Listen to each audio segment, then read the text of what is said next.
Picture a massive haul truck, the kind used to move rock and ore at a mine. Except this one has no windshield, no steering wheel, no seat, and no space for a human being anywhere inside it. This isn't a concept render. It's a real, fully electric vehicle already operating today, and it was never designed for a person to drive in the first place. While passenger self-driving cars are still fighting through public road complexity, this entire other category of autonomous vehicle just skipped the human question completely.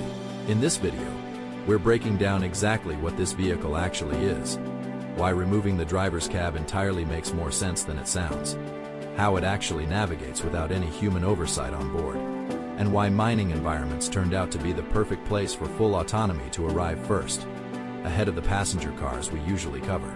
We'll also look honestly at what this means for mining workers, and why this technology being ready doesn't mean self-driving passenger cars are suddenly close behind. This channel covers the future of vehicles and mobility every week, so subscribe if that's your thing. Let's get into it. So what exactly is this vehicle? It's a massive, fully electric haul truck, built specifically for open-pit mining operations, where enormous quantities of rock and ore need to be moved constantly across a mine site, often around the clock. Unlike most autonomous vehicles you've probably seen, which start as a normal car or truck design, that then gets self-driving technology bolted onto it afterward.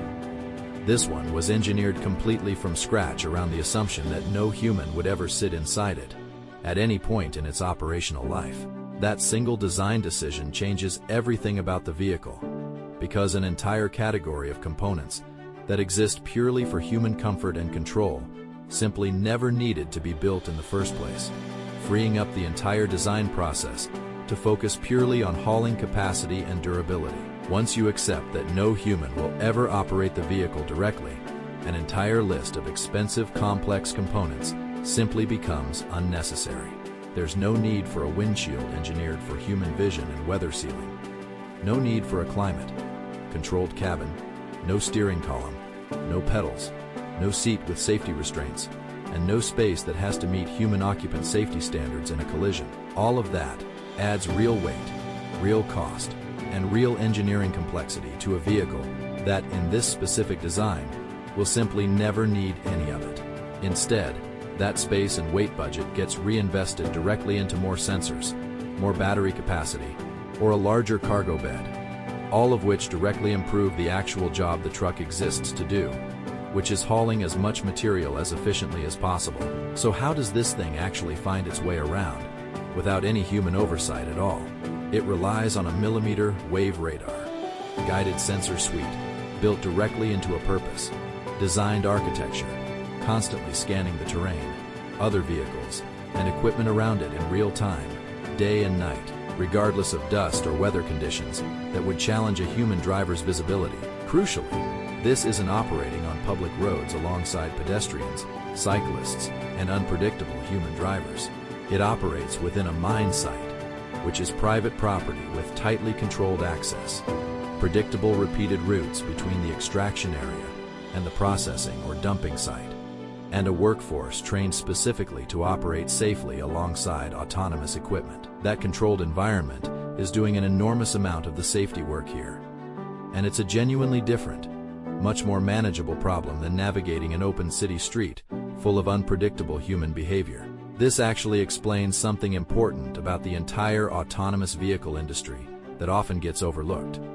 Full autonomy isn't arriving everywhere at once, in the same order most people expect. Passenger cars on public roads represent one of the hardest possible versions of this problem, with unpredictable pedestrians, cyclists, weather, and constantly changing road conditions all at once. A private mine site, a farm field, a shipping port, or a warehouse floor represents a dramatically easier version of the same underlying technology, precisely because the environment is closed, controlled, and predictable. That's exactly why fully driverless heavy equipment has quietly been operating in mining and agriculture for longer than most people realize, well before robotaxis started appearing in American cities, simply because the actual engineering challenge was so much more manageable in a closed environment from the start. There are genuine safety and efficiency benefits here, that go well beyond simply eliminating a driving position.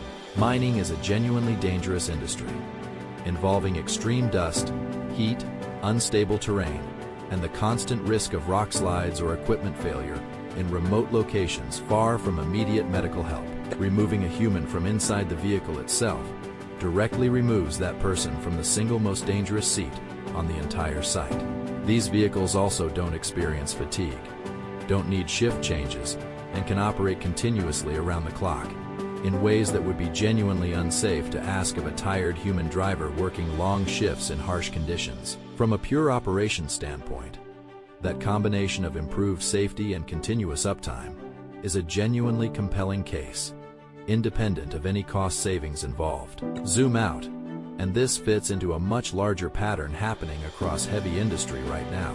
Ports are experimenting with autonomous container handling equipment. Large-scale farms are running increasingly autonomous tractors and harvesters, and warehouses are filled with autonomous forklifts and transport robots, all operating within similarly closed, controlled environments. None of these get nearly the public attention that passenger robotaxis do, simply because most people never see them in daily life.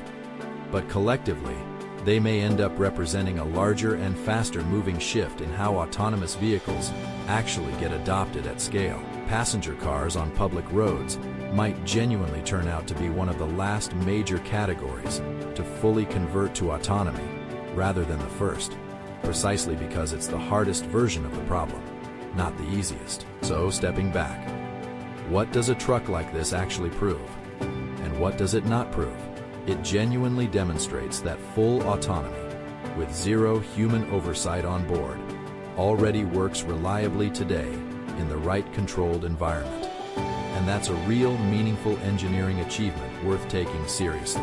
What it doesn't prove is that passenger self-driving cars are close to reaching that same level of trust on public roads, because the underlying problem those cars face is genuinely fundamentally harder, in ways a mine site simply never has to deal with. It's also worth being honest that vehicles like this directly reduce the number of driving jobs available at mine sites, which is a real economic impact on real workers and their communities, even while the safety case for removing humans from the most dangerous seat on site is a genuinely strong one. So, does seeing full autonomy already working this well in mining make you more confident about self-driving cars eventually working on public roads too? Or do you think these are genuinely two completely separate problems? Let me know your take in the comments below. If you found this breakdown interesting, subscribe, because we're going to keep covering the parts of the autonomous vehicle story most people never see. See you in the next one.